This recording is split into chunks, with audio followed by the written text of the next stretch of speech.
नमस्कार, मैं आपके साथ के राणा एमपी नेटवर्क देख रहे हैं आप। और लोकसभा चुनाव के चौथे चरण में मतदान जारी है। इस चरण में 9 राज्यों और एक केंद्र शासित प्रदेश की 96 सीटों पर वोटिंग की जा रही है। आंध्र प्रदेश की सभी 25 सीटें और तेलंगाना की 17 सीटें, उत्तर प्रदेश की 13 सीटें, महाराष्ट्र की 11, पश्चिम बंगाल और मध्य प्रदेश की 8-8 सीटें और वहीं बिहार की 5 सीटों पर मतदान हो रहा है। उत्तर प्रदेश में 13 सीटों पर वोट डाले जा रहे हैं, जिनमें कन्नौज, इटावा, सीतापुर, शाहजहांपुर, खीरी, हरदोई, उन्नाव, फर्रुखाबाद, कानपुर, अकबरपुर, बहराइच, धौरहरा और मिश्रिख सीट पर सुबह से ही वोटिंग जारी है। बात अगर मध्य प्रदेश की जाए तो वहां 8 लोकसभा सीटों पर मतदान हो रहा है, जिनमें देवास, उज्जैन, मंदसौर, रतलाम, धार, इंदौर, खरगोन और खंडवा शामिल हैं। वहीं बिहार की 5 सीटों पर मतदान चल रहा है, जिनमें मुंगेर, बेगूसराय, उजियारपुर, दरभंगा और समस्तीपुर सीट शामिल है। इस चरण में 2 केंद्रीय मंत्री गिरिराज सिंह और नित्यानंद राय की किस्मत साख पर है। इसके अलावा जेडीयू के पूर्व अध्यक्ष लल्लन सिंह की भी अग्नि परीक्षा इसी में है। तो चौथे चरण का मतदान चल रहा है और ऐसे में 9 राज्य और एक केंद्र शासित प्रदेश यानी कि जम्मू कश्मीर, जहां श्रीनगर में वोटिंग चल रही है और सबसे कम वोटिंग जम्मू कश्मीर में ही है अभी तक। यानी कि जो 11 बजे तक के आंकड़े सामने आए उनमें लगभग 15% के आसपास रहा और उसके बाद सबसे कम महाराष्ट्र में है, यानी कि 15%, जहां पश्चिम बंगाल माफ कीजिएगा जम्मू कश्मीर में है। तो उसके बाद महाराष्ट्र में 17% ही वोटिंग हुई है। लेकिन अगर आप इसके साथ ही आप देखें तो सबसे ज्यादा वोटिंग इस बार भी पश्चिम बंगाल में हो रही है, जो 24 से 25% के आसपास यह आंकड़ा पहुंच चुका है। 5 कैबिनेट मिनिस्टर इस बार चुनावी मैदान में हैं, जिनकी साख दांव पर लगी हुई है। उसी के साथ एक पूर्व मुख्यमंत्री यानी कि अखिलेश यादव चुनावी मैदान में है। 2 क्रिकेटर हैं, यानी कि जो पश्चिम बंगाल से हैं दोनों ही, एक कीर्ति आजाद और दूसरे यूसुफ पठान। एक फिल्म अभिनेता है, आसनसोल से शत्रुघ्न सिन्हा चुनावी मैदान में चुनाव लड़ रहे हैं। शत्रुघ्न सिन्हा 2021-22 में जब उपचुनाव हुआ था वहां से चुनाव जीते थे और उसके बाद एक बार फिर से चुनावी मैदान में टीएमसी के टिकट पर आसनसोल से चुनाव लड़ रहे हैं। ऐसे ही ये तस्वीरें आपकी टीवी स्क्रीन पर मध्य प्रदेश के मुख्यमंत्री मोहन यादव अपना मतदान करने पहुंचे और वोट किया। और ऐसे में लगातार सभी ये अपील कर रहे हैं कि वोटिंग परसेंटेज बढ़े ताकि लोग अपने घरों से निकले और मतदान करने के लिए पोलिंग बूथ तक पहुंचे। और हमारे साथ हमारे पॉलिटिकल एडिटर जितेंद्र जी हमारे साथ जुड़े हुए हैं। जितेंद्र जी, मध्य प्रदेश में 8 सीटें और 8 पर इस बार मतदान जारी है। वोट परसेंटेज अगर देखा जाए तो बहुत कम अभी भी नजर आ रहा है। यहाँ पर तो लगभग जो है 8 सीटों के ऊपर चुनाव हुआ है और ये लगभग देखी जाए तो इसमें से 2019 में सभी सीटों को बीजेपी ने जीता था। यानी इन 8 सीटों पर भारतीय जनता पार्टी की जो है जीत हुई थी 2019 में और तब से लगातार जो है इस सभी सीटों पर बीजेपी जो है अपनी बढ़त जो है वो बनाई हुई है। इसमें इंदौर जो है वो सबसे महत्वपूर्ण जो है वो सीट है, क्योंकि जो कांग्रेस पार्टी के जो चीफ है जीतू पटवारी, उनके गृह जनपद जो है वहां पर ये वोटिंग जो है आज हो रही है। लेकिन सबसे महत्वपूर्ण बात यह है कि इंदौर में कांग्रेस पार्टी ने अपना जो उम्मीदवार जो घोषित किया था, उस उम्मीदवार ने जो है अपनी पर्चा वापस ले लिया और अभी फिर कांग्रेस पार्टी के तरफ से वहां पर कोई भी उम्मीदवार चुनावी मैदान में नहीं है। तो बीजेपी का जो उम्मीदवार जो है वो वहां पर काफी मजबूत माना जा रहा है, क्योंकि अक्षय बम ने जो है अपना पर्चा वापस ले लिया था और उसके बाद से वो बीजेपी ज्वाइन कर लिए थे। उससे कांग्रेस पार्टी के लिए जो है एक बड़ा संकट वहां पर देखने को जो है मिला था। और अगर उज्जैन की बात करें तो ये जो सीएम है मध्य प्रदेश के मोहन यादव, उनका ये गृह जनपद है और आज वहां भी चुनाव हो रहा है और वहां भी काफी अच्छी खासी जो है सुबह से ही भीड़ जो है मतदाताओं को वहां पर देखी जा रही है।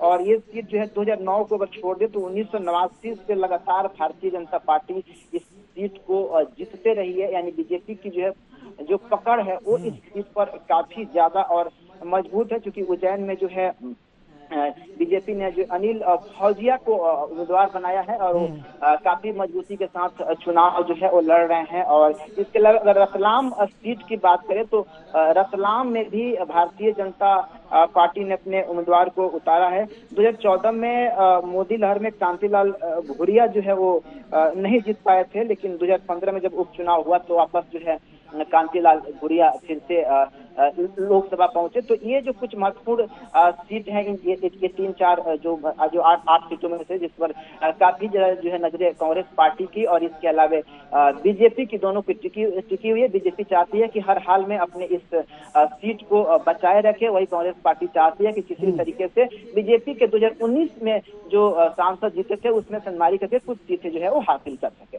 बिल्कुल, बिहार की 5 सीटें भी हैं जिनमें दरभंगा है, उजियारपुर है, बेगूसराय है। और बेगूसराय और उजियारपुर तो इसलिए भी अहम हो जाती है क्योंकि केंद्रीय मंत्री इस बार भी वहां चुनावी मैदान में है, तो उनकी साख दांव पर लगी हुई है।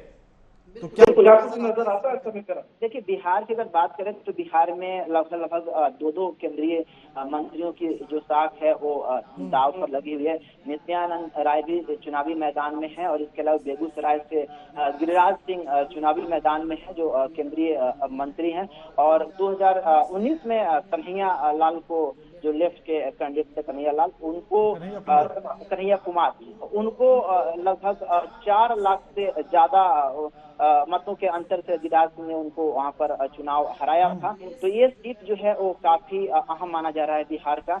और इसके अलावा बिहार की अगर और अन्य सीटों की अगर यहाँ पर आपको बात करें तो उजियारपुर भी काफी जो है प्रसिद्ध है, क्योंकि जो डिप्टी मिनिस्टर है नित्यानंद राय यहाँ से बीजेपी के कैंडिडेट हैं। 2014 से लगातार जो है ये वहाँ पर अपनी बढ़त जो है वो बनाए हुए हैं। इसके अलावा समस्तीपुर से चिराग पासवान ने जो है और अशोक चौधरी की जो बेटी है संभवी, उनको उन्होंने जो है वो टिकट दिया था। हालांकि दोनों में थोड़ी बहुत खटपट हुई थी उस टिकट को लेकर के, लेकिन चिराग पासवान जो है वो संभवी को टिकट देने में सफल रहे। तो वहाँ पर जो बीजेपी की जो गठबंधन जो सहयोगी है एलजेपी रामविलास, उसके टिकट पर जो है वो संभवी वहाँ पे चुनाव लड़ रही है। तो ये कुछ बिहार के महत्वपूर्ण सीटें हैं जिस पर आज सीधा मुकाबला जो है वो आरजेडी के उम्मीदवारों से और इंडी गठबंधन के उम्मीदवारों से होना है। और फिलहाल वहाँ मतदान जो है अभी जारी है। तो इस बार का जो समीकरण है वो क्या कुछ देखने में नजर आ रहा है कि चाहे बिहार हो या मध्य प्रदेश हो, किस तरह की स्थिति बनती हुई नजर आ रही है?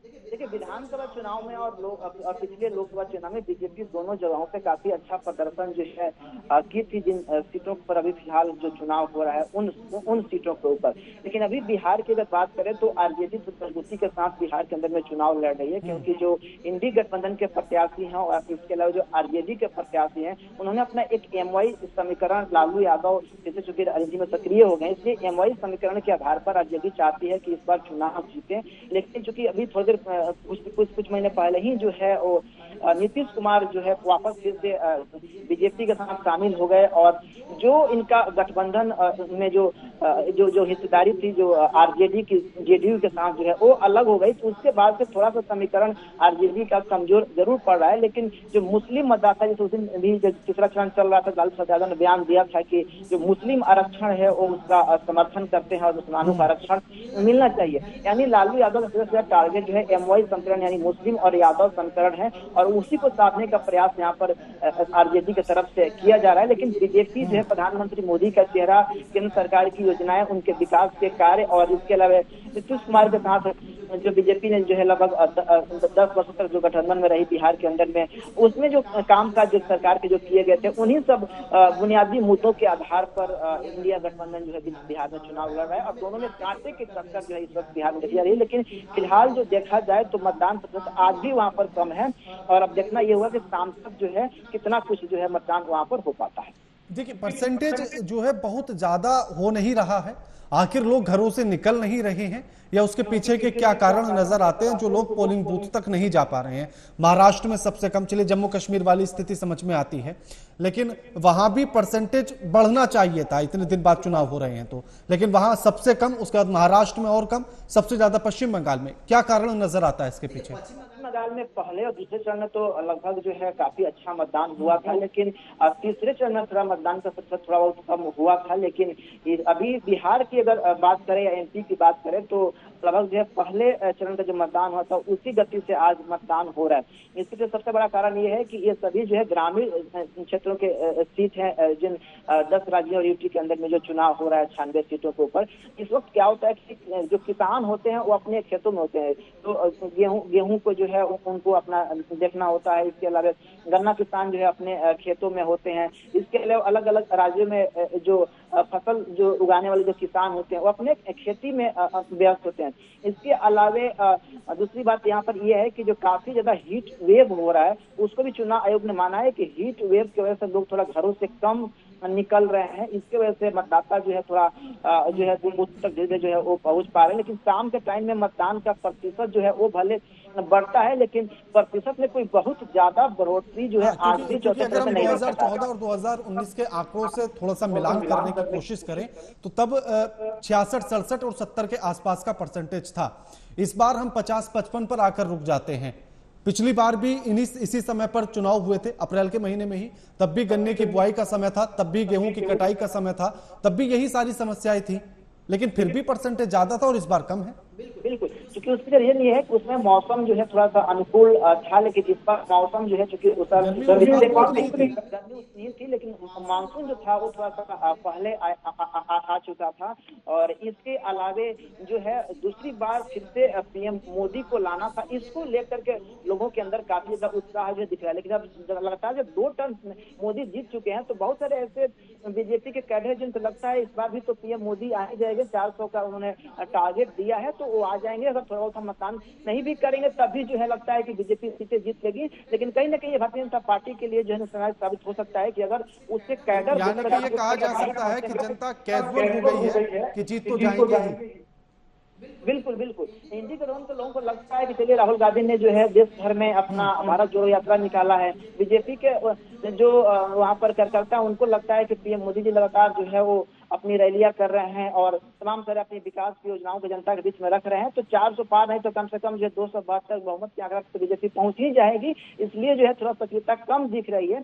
लेकिन जैसे जैसे मतदान जो है आगे बढ़ता है और जब लोगों में चर्चा का विषय बनता है कि भाई कौन से प्रत्याशी जो है किस सीट से हार रहा जीत रहा है, कौन से दल को बहुमत जा रहा है, कहीं बीजेपी को तो सीटें कम नहीं पड़ जाएगी, इंडिया गठबंधन तो नहीं जीत जाएगा, तो फिर सभी दलों के अंदर जो है कहीं ना कहीं जो उहापोह की स्थिति दिखती है और फिर से अपनी सक्रियता जो है वो बढ़ाते हैं। जैसे पिछले चरण में हुआ ये कि जब वोटिंग प्रतिशत कम हुआ तो बीजेपी और कांग्रेस दोनों की तरफ से जो चिंता जाहिर की गई कि उनको लग रहा था क्योंकि एंटी इनकम्बेंसी फैक्टर सेट करने वाले जो पॉलिटिकल एनालिस्ट है उनका कहना है कि भाई अगर सत्तावादी लहर सकती है। लेकिन अगर वही 2009 की और वही 2004 की चुनाव की बात करें तो दोनों में भी इसी प्रकार से काफी ज्यादा जो है वो अंतर देखने को मिलता है, जैसे 2019 और इस बार के 2024 के चुनाव में देखने को मिल रहा है। लेकिन फिर भी मनमोहन सिंह के टाइम में भी 2009 में वोटिंग कम होने के बाद भी मनमोहन सिंह की सरकार में वापसी हो गई है। तो ये इस गणित को मतलब कोई फिक्स गणित नहीं माना जा सकता है। और अब देखना ये होगा कि चौथा चरण में जब शाम को जब वोटिंग समाप्त होता है तो इस बार जो पिछले जो 3 चरणों में वोटिंग का जो रेशियो रहा है उसमें कितना ज्यादा जो है वेरिएशन देखने को मिलता है। उत्तर प्रदेश की 13 लोकसभा सीटें और जिनमें से तमाम सीटें हॉट सीटें भी हैं। कन्नौज तो सबसे ज्यादा है जहां अखिलेश यादव और सुब्रत पाठक है। 1999 से 2019 तक जितने भी चुनाव हुए केवल एक बार समाजवादी पार्टी की हार हुई, वरना लगातार समाजवादी जीतती चली आई। 2014 तक तो लगातार जीतती आई, 19 में ही हारी। इस बार का समीकरण क्या कहता है? कन्नौज के अगर बात करें तो कन्नौज में 2019 में जो है वो डिम्पल यादव को सुब्रत पाठक बीजेपी के उन्होंने चुनाव हरा दिया था और तब से जो है सुब्रत पाठक जो है फिर से अभी बीजेपी की तरफ से कैंडिडेट है और वो चुनाव लड़ रहे हैं। लेकिन इस सीट को लेकर थोड़ा बहुत जो है वो कंफ्यूजन की स्थिति में थी समाजवादी पार्टी। शुरू में ये हुआ कि जो तेज प्रताप यादव, लालू प्रसाद यादव के जो दामाद उनको वहां से टिकट दिया जाएगा और उसकी घोषणा समाजवादी पार्टी ने कर भी दी थी ऑफिशियली। लेकिन फिर से जब ये मीडिया में जब खबर आई कि अखिलेश यादव चुनावी मैदान छोड़ रहे हैं या इसका नकारात्मक प्रभाव पड़ेगा क्योंकि राहुल गांधी अमेठी नहीं जाना चाहते हैं, अखिलेश यादव जो है वो उत्तर प्रदेश के जो अपने कन्नौज सीट पे या इसके अलावा जो है इटावा जो है और जिसका तरफ सफाई भी आता है, ये दोनों सीटें जो है सपा का गढ़ रहा है। शुरू से ही समाजवादी पार्टी लगातार जो है इन सीटों के ऊपर जो है जीतते रही है।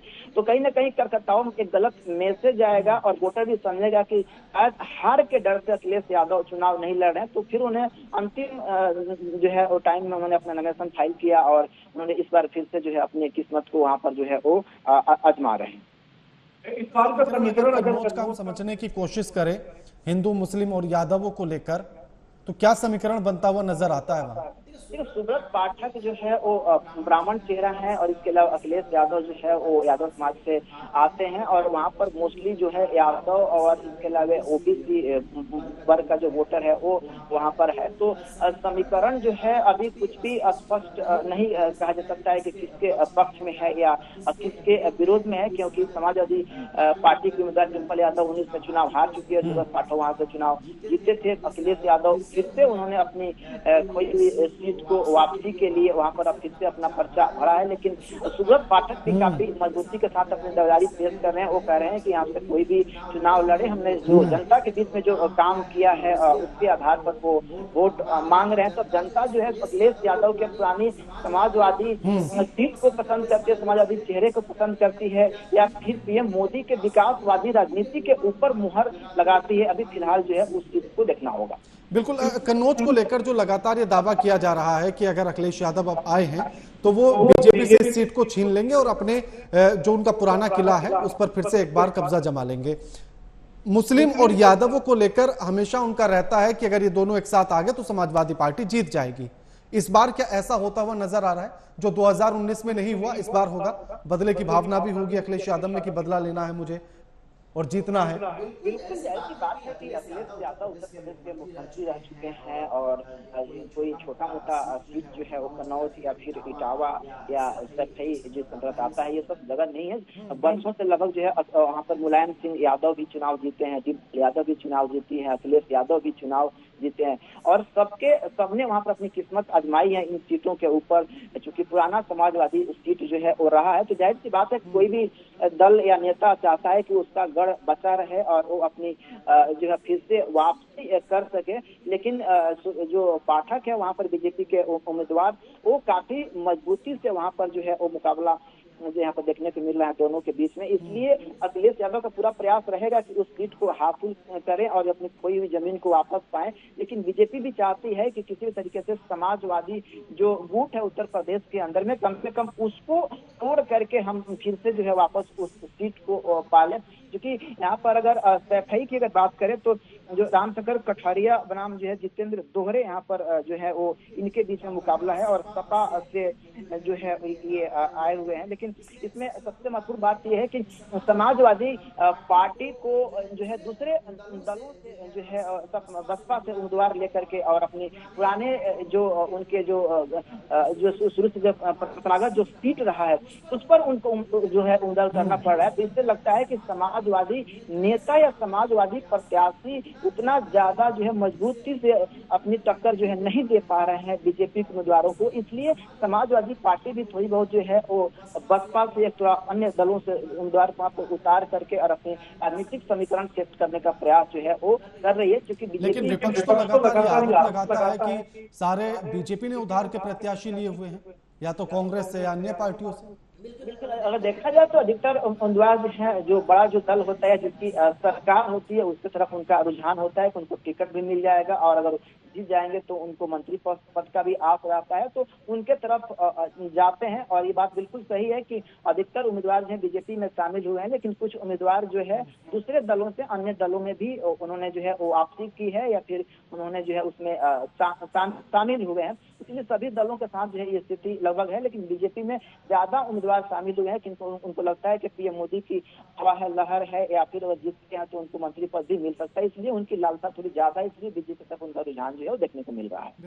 अब बात करेंगे अजय मिश्र एक बार फिर से चुनावी मैदान में और दूसरी तरफ से जो उन्हें टक्कर दे रहे हैं वो उत्कर्ष वर्मा और बीएसपी की तरफ से अंश कालरा। उत्कर्ष वर्मा के बारे में ये कहा जाता है कि कुर्मी और मुस्लिम वोटों पर एक बड़ी मजबूत पकड़ है। तो अजय मिश्रा और उत्कर्ष वर्मा एक दूसरे के सामने कितनी बड़ी चुनौती है।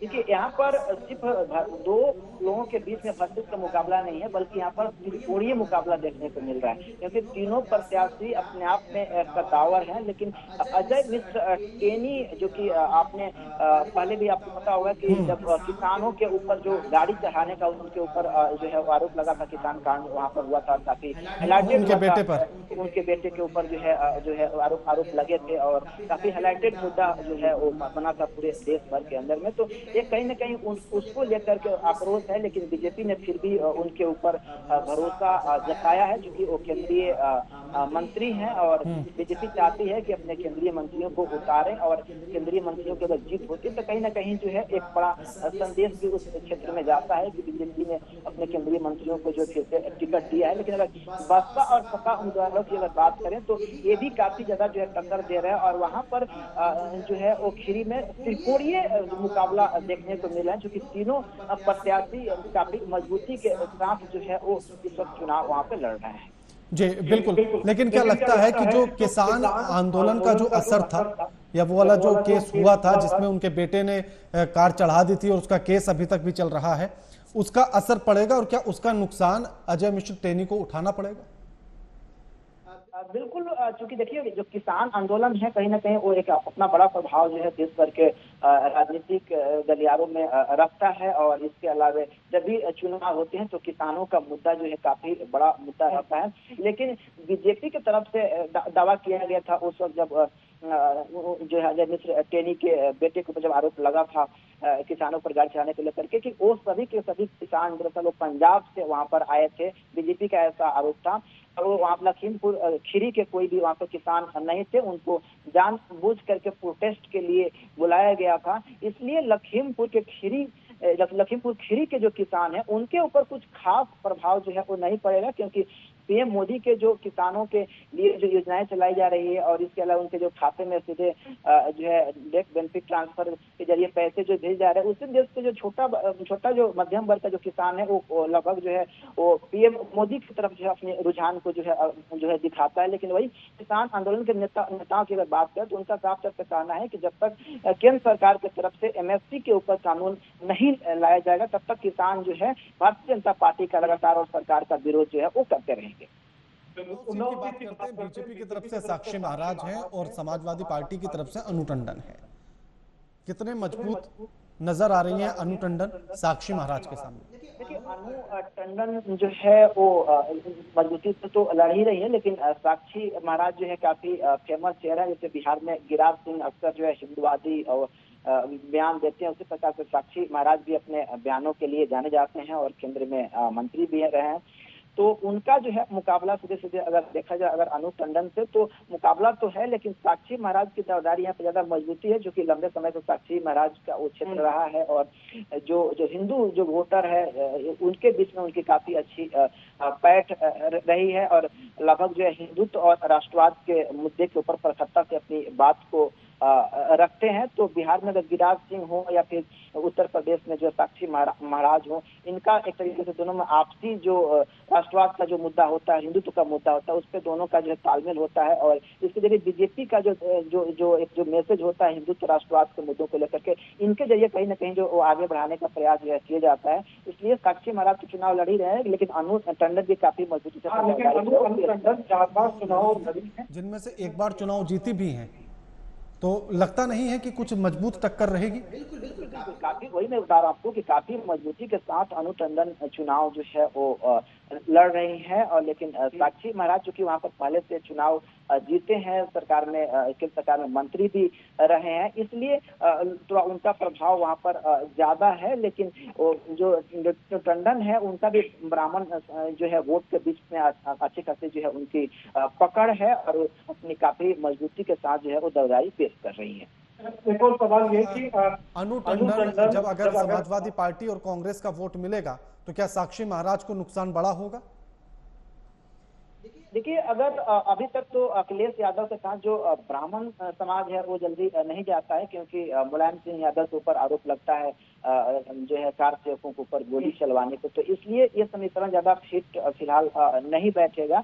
लेकिन अगर समाजवादी जो अगर वोट मिलता है और इसके अलावा मुस्लिम वोट अगर उनको मिलता है तो हो सकता है कि साक्षी महाराज से आगे अपनी बढ़त बना ले। लेकिन दोनों ठीक है वहाँ पर पेश कर रहे हैं। ठीक है, शुक्रिया जितेंद्र जी आपका हमारे साथ ये चर्चा करने के लिए। लेकिन चौथे चरण का चुनाव 10 राज्य जिनमें केंद्र शासित प्रदेश भी, और मतदान जारी है। अभी तक मतदान का परसेंटेज बेहद कम, यानी कि जैसा पहला, दूसरे और तीसरे चरण में हमने देखा था उसी तरह की स्थिति इस बार भी नजर आ रही है। लेकिन अब ये देखना होगा कि 6 बजे तक आखिर मतदान का परसेंटेज क्या होता है। हमारी अपील यही है कि घरों से बाहर निकले, पोलिंग बूथ तक जाएं और अपने मुद्दों के साथ मतदान जरूर करके आए। लगातार खबरों के लिए देखते रहिए एएमपी नेटवर्क। नमस्कार।